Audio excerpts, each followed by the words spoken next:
नमस्कार दोस्तों, कल हमने ज्योग्राफी की पहली क्लास पहला टॉपिक ब्रह्मांड द यूनिवर्स को अच्छे से पढ़ा, समझा और विभिन्न परीक्षाओं में आए हुए सभी सवालों का, सभी टॉपिक के सभी प्रश्नों का हमने अच्छे से गहन अध्ययन किया।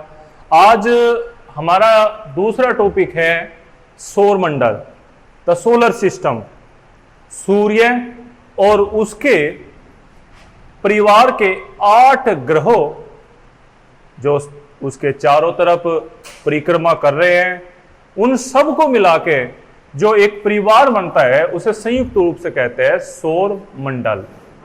लेकिन सबसे पहले सौर मंडल को पढ़ने से पहले हम सूर्य के बारे में पढ़ेंगे। दरअसल सूर्य सौर मंडल का जनक है। पहला सवाल हो गया, सौर मंडल का जनक सूर्य। सौर परिवार का मुखिया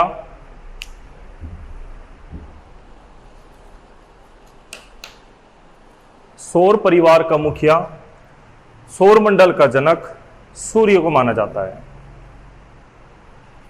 हमारे ब्रह्मांड की समस्त जो ऊर्जा है, सौर मंडल के जितने भी समस्त ग्रह हैं, हमारा जीवन ग्रह पृथ्वी, अर्थ के समस्त प्राणियों को, जीवधारियों को, पेड़ पौधों को एक ऊर्जा प्रदान कर रहा है, वह है सूर्य। सूर्य हमारे सौर मंडल का एक तारा है। जी हां, सूर्य एक तारा है जो लाखों करोड़ों वर्षों से प्रकाशमान हो रहा है और समस्त ग्रह, उपग्रह इसके प्रकाश से दिखाई दे रहे हैं, प्रकाशित हो रहे हैं। सूर्य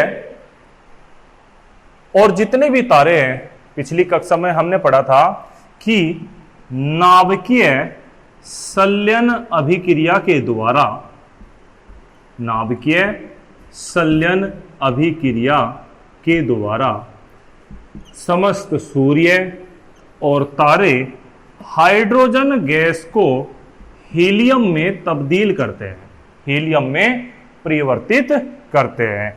इस प्रक्रिया के दौरान बड़ी मात्रा में ऊर्जा मुक्त होती है। सूर्य की जो ऊर्जा है वो विकिरण माध्यम से, अर्थात रेडिएशन मीडियम के द्वारा हमारी पृथ्वी तक विद्युत चुंबकीय विकिरण के रूप में पहुंचती है। सूर्य का प्रकाश लगभग 500 सेकंड में, अर्थात कुछ कुछ किताबों में 8 मिनट 16 सेकंड 19 सेकंड तक हमारे पास पहुंचता है। कुछ लोगों के मन में डाउट होगा, सर सूर्य का प्रकाश कितने समय में, 8 मिनट 16 सेकंड या 19 सेकंड? देखिए सर, हमारी जो पृथ्वी है, हमारी पृथ्वी और सूर्य की जो एक औसत दूरी है वो घटती और बढ़ती है, क्योंकि हमारी पृथ्वी का जो आकार है, मैंने पिछली कक्षा में बताया था कि ध्रुवों पर थोड़ी चपटी है। इसकी वजह से कभी वो सूर्य के निकट पहुंच जाती है, कभी सूर्य से दूर पहुंच जाती है। सूर्य अपनी धुरी पर पूरब से पश्चिम, अपनी धुरी पर पूरब से पश्चिम घूर्णन कर रहा है, पूरब से पश्चिम घूर्णन कर रहा है। जी हां, समस्त ग्रहों की तरह ही हमारा जो सूर्य है ये भी अपनी दूरी पर घूर्णन करता है। सूर्य ब्लैक होल जिसे हम कृष्ण विविर कहते हैं, कृष्ण विविर की एक परिक्रमा कितने समय में करता है? पिछली कक्षा में मैंने आपको बताया था 25 करोड़ वर्षों में, 25 करोड़ वर्ष, जिसको हम किस नाम से जानते हैं? इसको जानते हैं हम कॉस्मिक ईयर, कॉस्मिक वर्ष के नाम से। ब्लैक होल से आप क्या समझते हैं दोस्तों? मैंने आपको बताया था कि बहुत विशालकाय तारे जब उनका आंतरिक ईंधन समाप्त होने की कगार पर पहुंच जाता है तो उनमें एक भयंकर विस्फोट होता है और उनका द्रव्यमान फैलकर एक विशालकाय आकार ग्रहण कर लेते हैं और एक ऐसा उच्च गुरुत्वाकर्षण वाला क्षेत्र बन जाता है जिसके अंदर कोई भी सौर मंडल का, ब्रह्मांड का कोई भी ग्रह, उपग्रह या कोई भी खगोलीय पिंड एक बार जाने के बाद कभी वापस लौटकर नहीं आ पाता। तो ब्लैक होल कृष्ण विविर बहुत ही विशाल का क्षेत्र है। तो एक ब्लैक होल की परिक्रमा करने में हमारा जो सूर्य है वो 25 करोड़ वर्षों में अर्थात एक कॉस्मिक ईयर में उसकी सूरज की परिक्रमा करता है। चलिए सर, इसके बाद जो सौर विकिरण का लगभग आपको जानकर हैरानी होगी, सौर विकिरण का 22 अरबवां भाग, ध्यान देंगे, सौर ताप का 22 अरबवां भाग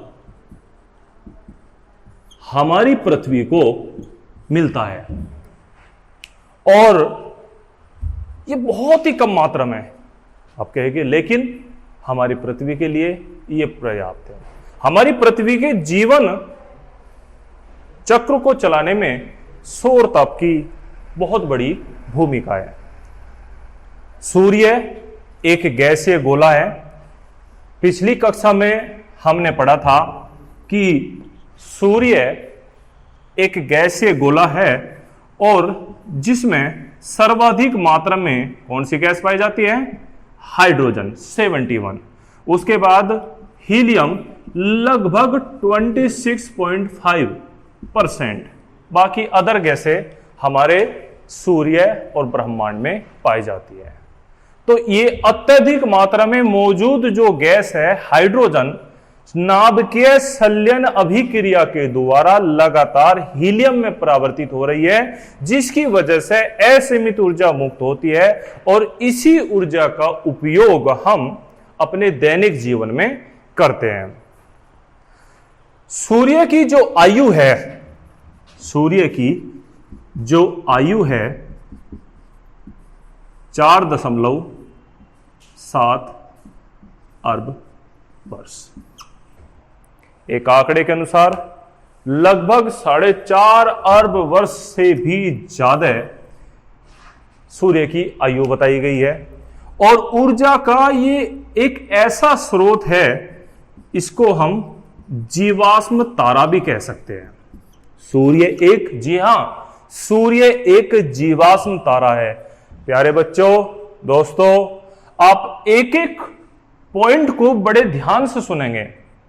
एनसीईआरटी आधारित जो नोट्स है वो तैयार किए गए हैं, क्योंकि आपका जो एसएससी इस बार हमारी दिल्ली पुलिस की परीक्षा आयोजित करा रही है और एसएससी अपना जो पेपर सेट करती है वो एनसीईआरटी से करती है। तो एनसीईआरटी में और पिछले 20 सालों के जितने भी विभिन्न परीक्षाओं में आने वाले महत्वपूर्ण प्रश्न हैं इस टॉपिक से संबंधित, वो एक एक आपको जो है जी बताया जा रहा है। तो इसलिए एक एक बात को बड़े ध्यान से सुनेंगे। सूर्य एक जीवाश्म तारा है। जीवाश्म का मतलब है फॉसिल्स, अर्थात ये एक समय के बाद नष्ट होने की कगार पर पहुंच जाता है। जी हां, सूरज की भी एक निश्चित आयु है। चलिए सर, सूर्य का प्रकाश कैसे पहुंचता है? सूर्य का प्रकाश विद्युत चुंबकीय विकिरण या तरंगों के रूप में धरती तक पहुंचता है। कितने समय में? अगर समय की बात कर रहे हैं सर, तो समय आपसे पूछा जा रहा है तो लगभग 500 सेकेंड, या ऑप्शन में आपको 8 मिनट 16 सेकेंड या 8 मिनट 19 सेकेंड भी दिया होगा। तो जो भी ऐसा कभी नहीं होगा कि 8:16 भी दिया हो, 8:19 भी दिया हो, क्योंकि पृथ्वी का आकार प्योर गोलाकार न होने की वजह से कभी सूरज के निकट जाती है। वह अवस्था कैसे, कुछ लोगों के बच्चों के दिमाग में एक डाउट बन रहा होगा, सर कैसे पॉसिबल है? तो सर बड़े ध्यान से सुनेंगे। देखिए, हमारी जो पृथ्वी है ये कभी तो सूर्य के नजदीक पहुंच जाती है, एक परवलयाकार रूप में ये सूर्य की परिक्रमा कर रही है। कौन? हमारी पृथ्वी। कभी यह सूर्य के अति निकट पहुंच जाती है। सूर्य और पृथ्वी की जो औसत दूरी है वह है 14.98 करोड़ किलोमीटर, यानी कि आप कह सकते हो कि लगभग 15 करोड़ किलोमीटर। लेकिन हमारी पृथ्वी का जो आकार है वो प्योर गोलाकार न होने के कारण और एक दीर्घ वर्ताकार परवलयाकार आकृति में हमारी पृथ्वी सूरज की परिक्रमा कर रही है। इस कारण पृथ्वी जब सूर्य के अति निकट होती है तब इस घटना को कहा जाता है उपसौर। क्या कहा जा? उपसौर। यानी कि 3 जनवरी। 3 जनवरी को हमारी पृथ्वी सूरज के सर्वाधिक निकट होती है, परंतु 4 जुलाई को सर्वाधिक दूरी पर मौजूद होती है, अर्थात लगभग 15 करोड़ 21 लाख किलोमीटर। इस घटना को अपसौर के नाम से जानते हैं। देखिए, कुछ बच्चों को जो कंफ्यूजन है, ये टॉपिक आपको फिर से पढ़ाया जाएगा, क्योंकि मैं केवल इस तथ्य को अच्छे से व्याख्या करने के लिए बता रहा हूं, क्योंकि पृथ्वी कभी सूरज के निकट पहुंचती है, कभी दूर पहुंचती है। जब पृथ्वी सूरज के निकट पहुंचती है तो उस घटना को उप यानी छोटा, उप का मतलब होता है हमेशा छोटा, उप प्रधानमंत्री, उप मुख्यमंत्री, उपाध्यक्ष। तो उप यानी कि जब पृथ्वी और सूरज के बीच की हम छोटी दूरी हो जाए। छोटी कब? 3 जनवरी को। कितनी? देखिए, औसत दूरी है लगभग 15 करोड़ किलोमीटर, लेकिन घटकर ये 1470 हो जाए, 14 करोड़ 70 लाख। ठीक है जी। और जब यह दूरी बढ़कर 15 करोड़ 21 लाख किलोमीटर हो जाए तो इस घटना को अपसौर कहते हैं। चलिए सर, तो इसी वजह से, इसी कारणवश सूर्य का जो प्रकाश है वो 8 मिनट 16 सेकंड या 19 सेकंड में धरती तक पहुंचता है बिना किसी माध्यम के। क्यों? क्योंकि यू विद्युत चुंबकीय तरंगों के रूप में धरती तक सर पहुंचता है, प्रकाशित करता है। चलिए सर, नेक्स्ट सवाल। अब तक जितने भी प्रश्नों को आपने पढ़ा अच्छे से समझ आया होगा। सूर्य में सबसे ज्यादा मात्रा में पाई जाने वाली गैस, सूर्य की ऊर्जा का स्रोत नाभिकीय संलयन अभिक्रिया। सूर्य अपनी धुरी पर पूरब से पश्चिम घूर्णन करता है, अपनी अक्ष पर पूरब से पश्चिम घूर्णन करता है, और सूर्य 25 करोड़ वर्षों में ब्लैक होल की एक परिक्रमा पूरी करता है, जिसे हम कॉस्मिक ईयर के नाम से जानते हैं। नेक्स्ट हमने बातें पढ़ी कि जो सूर्य है, जो सौर तप है, जिसे हम धूप कहते हैं, धूप के रूप में जानते हैं, प्रकाश के रूप में जानते हैं, उष्मा के रूप में जानते हैं, सौर तप का लगभग 22 अरबवां भाग हमें मिलता है। और आपको जानकर हैरानी होगी, लगभग 2 कैलोरी, 1.95 यानी कि 2 कैलोरी पर मिनट पर वर्ग सेंटीमीटर धरती को उसमें प्राप्त होती है।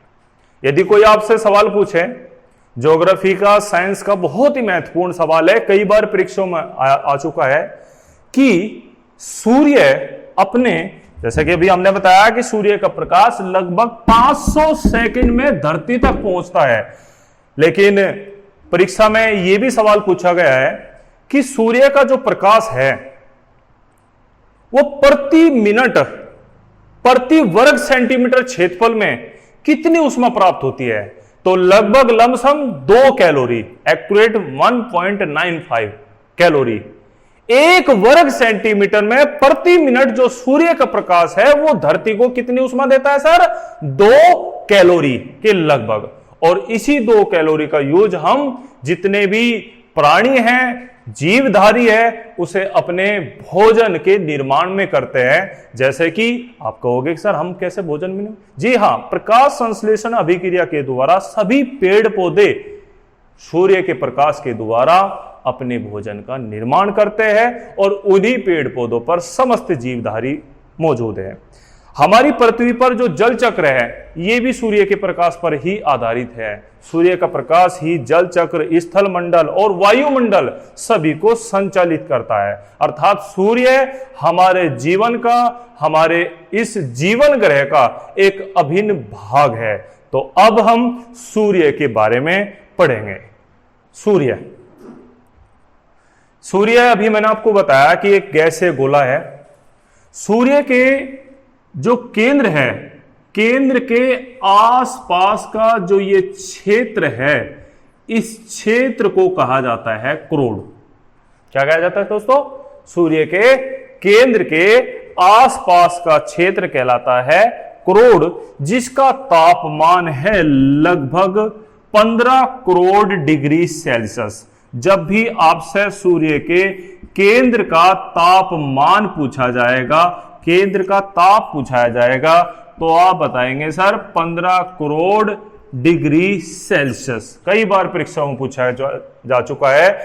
यदि आपसे पूछा जाए कि सूर्य की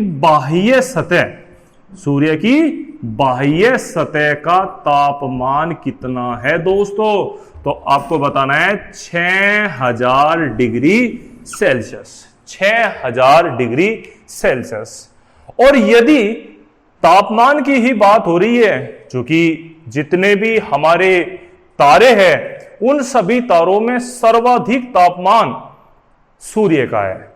लेकिन आपको जानकारी हैरानी होगी, ये जो आपको काले धब्बे से दिखाई दे रहे हैं सौर सतह पर, इनको कहा जाता है सन स्पॉट, सौर कलंक। इनका तापमान बाह्य सतह से लगभग 1500 डिग्री सेल्सियस कम होता है। यानी कि यदि 6000 डिग्री है तो 6000 में से आप 1500 डिग्री निकालेंगे, तो 1500 डिग्री निकाला कितना? लगभग 4500 डिग्री सेल्सियस। तो सौर कलंक का तापमान लगभग 450 डिग्री सेल्सियस, यानी कि सामान्य से 1500 डिग्री सेल्सियस कम होता है।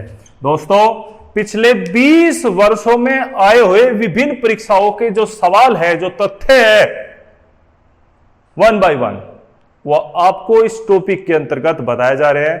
और मैं इस बात का दावा करता हूं निश्चित रूप से आपकी कोई भी परीक्षा हो, आप एसएससी के किसी भी एग्जाम में बैठे हो या शिक्षक भर्ती के कोई भी एग्जाम हो, और विशेष रूप से जो टारगेट बैच हमने स्टार्ट किया है दिल्ली पुलिस, एक भी सवाल आपका नहीं छूटेगा। चलिए सर, तो हमने बताया कि सूर्य के केंद्र के आसपास के क्षेत्र को क्या कहा जाता है? करोड़। क्या कहा जाता है? करोड़। हेंस बेथे ने यह बताया कि लगभग इस टेम्परेचर पर हाइड्रोजन के समस्थानिक आपस में जुड़कर, लगभग हाइड्रोजन के 4 आपस में हाइड्रोजन नाभिक जुड़कर एक हीलियम नाभिक का निर्माण करते हैं, और इस प्रक्रिया के दौरान बड़ी मात्रा में ऊर्जा मुक्त होती है। कौन सी प्रक्रिया के द्वारा? नाभिकीय संलयन अभिक्रिया के द्वारा। पिछली कक्षा में हमने आपको पढ़ा था। नेक्स्ट है ये वाला हिस्सा। अगर हम सूर्य की एक छोटी सी काट ले तो ये जो दूसरा हिस्सा है इसको बोलते हैं विकिरण मेखला। क्या कहते हैं? विकिरण मेखला या रेडिएटिव जोन। जो रेडिएटिव जोन है ये करोड़ में उत्पन्न जो फोटोन है, करोड़ में उत्पन्न जो फोटोन है, या आप कह सकते हो एक्स किरणें, गामा किरणें, फोटोन, क्या क्या बताया? फोटोन, एक्स और गामा किरणें, उनको उत्सर्जित करता है। अर्थात इसके मुख से होकर बाहर निकलती है। करोड़ में उत्पन्न फोटोन, एक्स और गामा किरणों का उत्सर्जन किसके द्वारा होता है? विकिरण मेखला के द्वारा। इसका नेक्स्ट पार्ट है दोस्तों संवहनीय मेखला। संवहनीय मेखला इसको कहते हैं कन्वेक्टिव जोन। दरअसल इसके अंतर्गत 3 छोटे छोटे स्तर होते हैं, अर्थात छोटी छोटी कोशिकाएं होती है, और इन्हीं कोशिकाओं से निर्मित जो बड़ी कोशिकाएं होती है उनके द्वारा ऊर्जा का प्रवाह, यानी कि सौर ऊर्जा, सरल शब्दों में बात करूं कि सौर ऊर्जा इनके द्वारा बाहर उत्सर्जित होती है। तो सबसे पहला हमने सूर्य की आंतरिक काट ली, तो सूर्य के केंद्र के आसपास का क्षेत्र क्रोड, उसके बाद विकिरण मेखला जिससे फोटोन और एक्स गामा किरणें उत्सर्जित होती है, और तीसरा जो इसके आंतरिक भाग था वो था जी संवहनीय मेखला जिससे सौर ऊर्जा उत्सर्जित होती है। नेक्स्ट अगला है सूर्य की दीप्तिमान सतह। जब हम सूर्य को देखते हैं तो सूर्य की जो भी दृश्यमान सतह आपको दिखाई दे रही है, दृश्यमान सतह जो अत्यधिक मात्रा में आपको दिखाई देता है, तो सूर्य की जो दृश्यमान सतह है इसको हम किस नाम से जानते हैं? इसको हम जानते हैं जी प्रकाश मंडल के नाम से। प्रकाश मंडल, प्रकाश मंडल, या आप कह सकते हो फोटोस्फीयर। फोटोस्फीयर, प्रकाश मंडल या फोटोस्फीयर कैसे रंग का दिखाई देता है जी? बाकी रंगों को अवशोषित कर लेता है, इसलिए आपको लाल रंग का दिखाई देगा। तो दोस्तों यहां तक हमने पढ़ा था कि सूर्य की जो दृश्यमान सतह है, जो हमें दिखाई दे रहा है सूर्य का वह भाग जो अन्य रंगों को अवशोषित कर लेता है, इसे हम प्रकाश मंडल या फोटोस्फीयर के नाम से जानते हैं। सूर्य की जो सबसे बाहरी सतह है, सूरज की सबसे बाहरी सतह, उसको कहते हैं हम वर्णमंडल। वर्णमंडल, सूर्य की सबसे बाहरी सतह हम वर्णमंडल या क्रोमोस्फीयर, क्या कहेंगे? क्रोमोस्फीयर। सबसे वर्णमंडल, प्रकाश मंडल, क्रोड, और इसके अलावा कभी कभी जब तीनों खगोलीय पिंड सूर्य, चंद्रमा, पृथ्वी तीनों एक सीधी रेखा में आते हैं, अर्थात पूर्ण सूर्य ग्रहण के दौरान, अभी हाल ही में आपको एक स्थिति दिखाई दी थी, पूर्ण सूर्य ग्रहण के समय सूर्य के बाह्य सतह दिखाई देती है, अर्थात संपूर्ण सूर्य को जो है जी आपका पृथ्वी ढक लेती है, अर्थात पृथ्वी की छाया सूर्य के ऊपर पड़ने की वजह से वो हमें दिखाई नहीं देता, जिसकी वजह से, परंतु हल्का सा जो प्रकाश है, अगर हम यहाँ पे रोशनी के पीछे दिखें तो हल्का सा जो प्रकाश है वो पीछे की तरफ से हमें दिखाई दे रहा है, जिसे कहते हैं कोरोना, जिसे कहते हैं क्रीट या कोरोना। ये महामारी कोरोना नहीं, वैसे ही नाम इसका पड़ता है कोरोना। क्रीट या कोरोना पूर्ण सूर्य ग्रहण के दौरान तब दिखाई देता है, और इसी के दौरान हीरक वलय, हीरक वलय या डायमंड रिंग, हीरक वलय या डायमंड रिंग की स्थिति बनती है। ध्यान देंगे बच्चे, पूर्ण सूर्य ग्रहण के दौरान, ग्रहण कब पड़ता है कुछ बच्चों को समझ नहीं आ रहा, ध्यान से सुन लेंगे, एक बार आराम से समझ लेंगे चीजों को। सूर्य, ये पृथ्वी हुई, ये आपका मून, ये मून, ये मून। आप कहोगे कि सर 4 मून तो नहीं होते, अर्थात ये इसकी परिक्रमा कर रहा है। तो इसी परिक्रमा, पृथ्वी की परिक्रमा के दौरान एक ऐसी स्थिति जब चंद्रमा सूर्य के जस्ट लगभग सीधे सामने आ जाए, अर्थात उसे पूरी तरह से ढक ले और चंद्रमा की छाया सूर्य पर पड़ने लगती है, तब इस घटना को क्या कहा जा? सूर्य ग्रहण। क्या कहा जाता है? सूर्य ग्रहण। अर्थात और जब चंद्रमा के आगे पृथ्वी आ जाए और सूर्य का प्रकाश चंद्रमा को न मिल पाए, अर्थात पृथ्वी की छाया चंद्र में पड़ने लगे, तब इस घटना को क्या कहा जाता है? चंद्र ग्रहण। बड़े सरल शब्दों में आपको इस स्ट्रक्चर के माध्यम से समझा जा सकता है। अगली क्लास में मैं इस ग्रहण टॉपिक को अलग से आपको पढ़ाऊंगा। तो अभी हमने समझा कि पूर्ण सूर्य ग्रहण के दौरान जब चंद्रमा सूरज के जस्ट सामने आ जाता है और उसको पूरी तरह से ढक ले, अर्थात हमें सूर्य कुछ समय के लिए न दिखाई दे, अर्थात सूर्य का प्रकाश धरती तक ना पहुंचे, तब इस घटना को किस नाम से जानते हैं हम? पूर्ण सूर्य ग्रहण। लेकिन हल्का सा जो प्रकाश है वो फिर भी हमें सूरज के पीछे से झांकता हुआ दिखाई देता है, जिसे हम कहते हैं क्रीट या कोरोना। इस दौरान जब ये पूर्ण सूर्य ग्रहण होता है, अर्थात हीरक वलय की स्थिति बनती है, तब बड़ी मात्रा में पराबैंगनी किरणें, अर्थात अल्ट्रावायलेट रेज, पराबैंगनी किरणें उत्सर्जित होती है। इसलिए नवजात शिशु, रोगी व्यक्तियों, गर्भवती औरतों को पूर्ण सूर्य ग्रहण के दौरान सूर्य को खुली आंखों से देखने के लिए मनाही होती है, क्योंकि उसका प्रभाव काफी हद तक दुष्प्रभावित हो सकता है। हीरक वलय या डायमंड रिंग। लेकिन कुछ समय बाद 7 मिनट 40 सेकंड सूर्य ग्रहण की अधिकतम अवधि है लगभग 8 मिनट के, तो 7 मिनट 40 सेकंड के लगभग ये घटना होती है।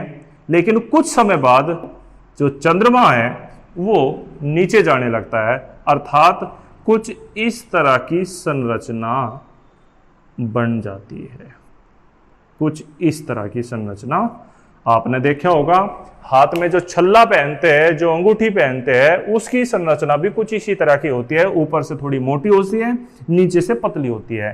तो इस तरह से ये ऐसे ही होता है जैसे काली घटाओं के बीच से अचानक सूर्य आपको जब दिखाई देता है तो हल्का सा भी, तो वो बड़ा चमकदार दिखाई देता है, बड़ा चमकता दिखाई देता है, जैसा दिखता है जैसे कोई हीरा चमक रहा हो। तो ठीक उसी प्रकार सूर्य जब हल्का सा उसको बाहर निकलने का मौका मिलता है और चंद्रमा अपनी परिक्रमा के दौरान नीचे आता है और सूर्य के प्रकाश जब चमकता है तो वह ऐसे चमकता है जैसे कोई हीरा चमक रहा हो। तो इस घटना को क्या कहते हैं? डायमंड रिंग या हीरक वलय। और इस दौरान बड़ी मात्रा में पराबैंगनी किरणें उत्सर्जित होती है।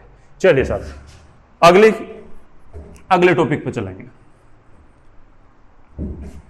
इसके बाद है सूर्य के सतह पर जब ये रंगों का अवशोषण करता है तो कुछ हमें काली रंग की रेखाएं भी दिखाई देती है।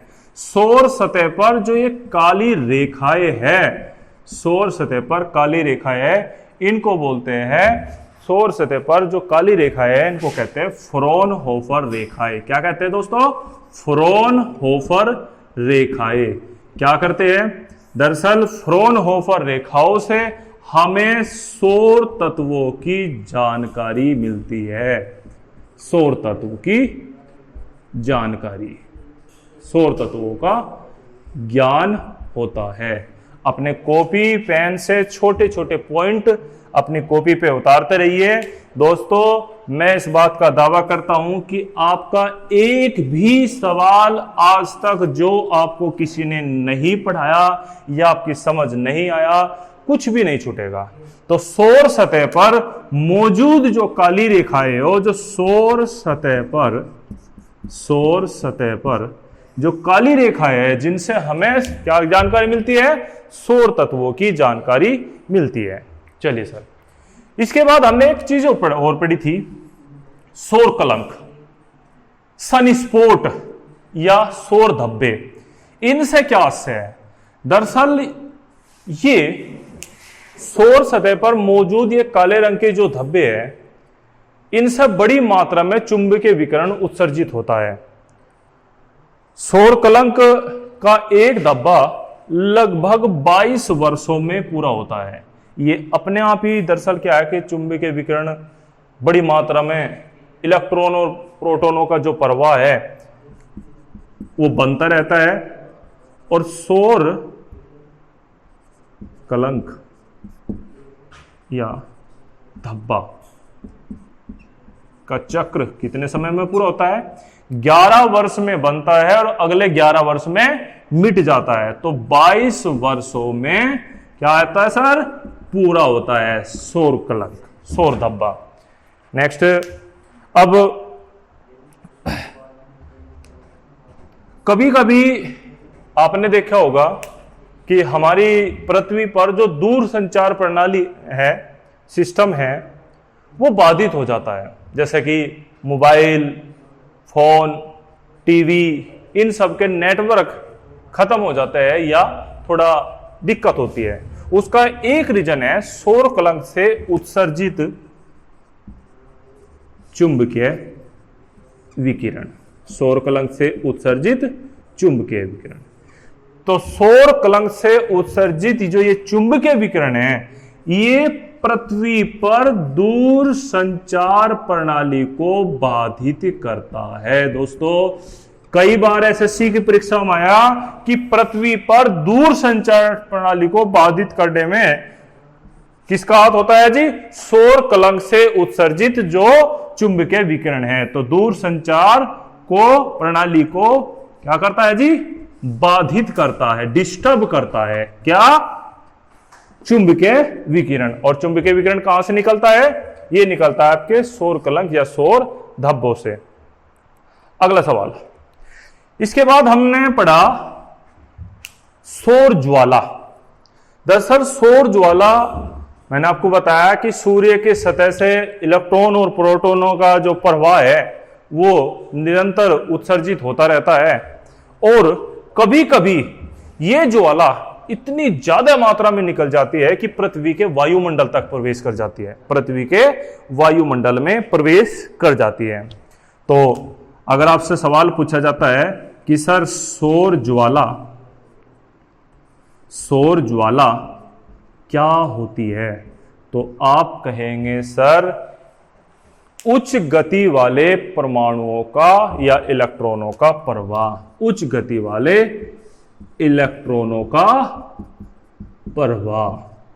और जब ये पृथ्वी के वायुमंडल में प्रवेश करता है, तो पृथ्वी के वायुमंडल में प्रवेश करने पर यह सौर ज्वाला, सौर लपटे वायुमंडल की गैसों के साथ क्रिया करके, वायुमंडल की गैसों के साथ क्रिया करके रंगीन रोशनी उत्पन्न करते हैं। वायुमंडल में रंगीन रोशनी उत्पन्न करते हैं। ध्यान देंगे, कई बार परीक्षाओं में पूछा जा चुका है कि सौर ज्वाला उत्तरी ध्रुव पर कौन सी रोशनी उत्पन्न करते हैं और दक्षिणी ध्रुव पर कौन सी रोशनी उत्पन्न करते हैं। तो ध्यान देंगे सर, बड़े ध्यान से समझेंगे। जो ये रंगीन रोशनी है, अर्थात रोशनी का तात्पर्य है यहां चमक। अब आप कहोगे कि सूर्य पृथ्वी से 15 करोड़ किलोमीटर दूर है, उसके बावजूद भी सौर ज्वाला अर्थात सूरज की लपटें पृथ्वी के वायुमंडल में प्रवेश कर जाती है। जी हां सर, कभी कभी ऐसी घटनाएं होती है। तो जब ये रंगीन रोशनी कैसे उत्पन्न करती है? जब ये उत्तरी ध्रुव पर आती है, उत्तरी ध्रुव पर, तो इस चमक को कहा जाता है अरोरा बोरियालिस। अरोरा बोरियालिस। और जब दक्षिणी ध्रुव पर ये अपनी चमक बिखेरते हैं, तो तब इस घटना को कहा जाता है अरोरा ऑस्ट्रोलिस। अरोरा ऑस्ट्रोलिस। कुछ बच्चे कह रहे होंगे सर ये तो हमारी बात समझ में आ गई कि सौर ज्वाला उत्पन्न होती है, लेकिन परीक्षा तक हम इस चीज को कैसे याद करें?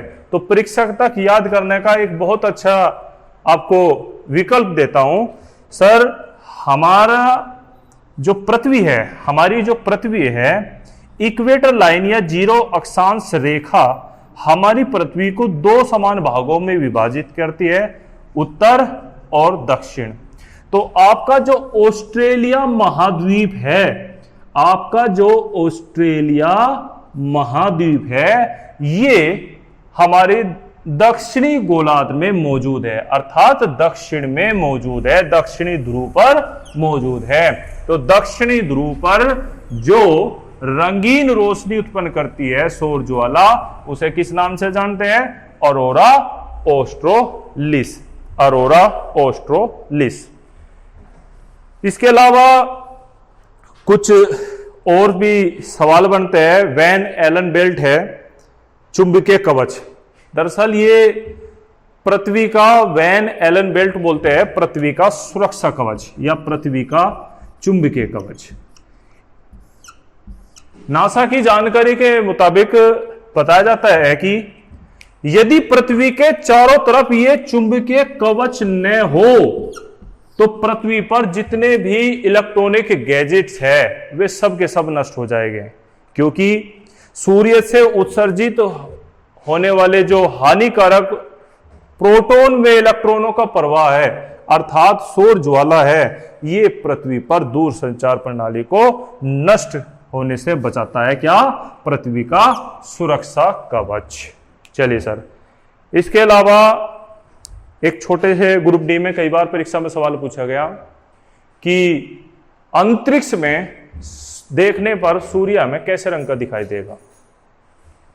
कैसे रंग का दिखाई देगा? सफेद ट्यूबलाइट जैसा। क्यों? क्योंकि अंतरिक्ष में सर वायुमंडल नहीं है, और जब वायुमंडल नहीं है तो प्रकाश का परावर्तन, प्रकाश का अपवर्तन अर्थात प्रकीर्णन यानी कि प्रकाश की घटनाएं नहीं होगी। इसलिए हमें अंतरिक्ष तो जो है जी, ध्यान देंगे सभी लोग, अगर हम अंतरिक्ष को देखेंगे तो अंतरिक्ष हमें बिना वायुमंडल के कैसा दिखाई देगा? काले रंग का। और यदि पूछा जाए कि सर अंतरिक्ष में सूर्य कैसे रंग का दिखाई देगा, तो सफेद, बिल्कुल एक सफेद अंडे जैसा, सफेद ट्यूबलाइट। ना कोई नारंगी रंग होगा ना लाल रंग होगा। तो ये छोटी छोटी परीक्षाएं में छोटे छोटे सवाल पूछ लिए जाते हैं। तो सूर्य से संबंधित जितने भी लगभग महत्वपूर्ण सवाल थे वो हमारे इसमें पूरे हो चुके हैं।